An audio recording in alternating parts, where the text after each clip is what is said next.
Alors la coordination technique est définie aussi dans le CCAP, donc tâches accomplies pendant le délai de préparation par chacun des intervenants, organisation des études, répartition des études pendant les travaux, organisation des approbations et diffusion, installation du chantier, installation comprise dans les marchés, installation relevant du compte prorata, dispositions relatives à la santé et à la sécurité des travailleurs, implantation des ouvrages, piquetage des ouvrages enterrés, organisation de la réception et achèvement du chantier, repliement des installations de chantier, organisation de la réception, mise à disposition avant la réception, organisation des visites préalables, travaux différés, garantie, garantie de parfait achèvement, garantie particulière, levée des réserves, délai, modalité.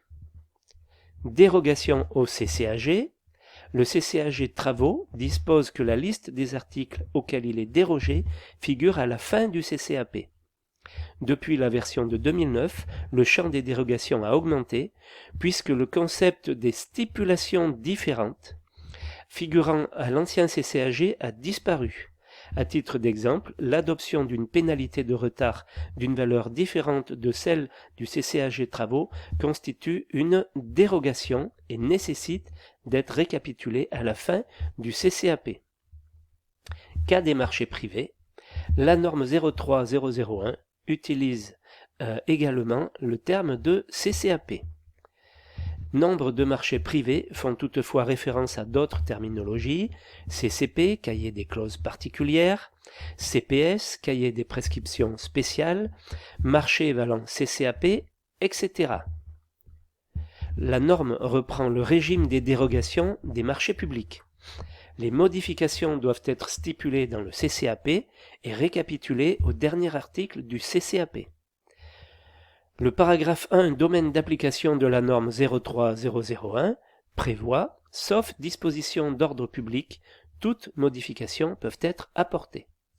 Pour pouvoir être opposables, ces modifications donnant la liste des dérogations au CCAG sont récapitulées dans le dernier article du CCAP ou à défaut dans un document particulier du marché. Donc l'opposabilité, c'est le caractère d'un type de relation qui régit les rapports juridiques entre deux ou plusieurs personnes. Ainsi, le droit de propriété qu'une personne détient sur une chose est opposable à tous.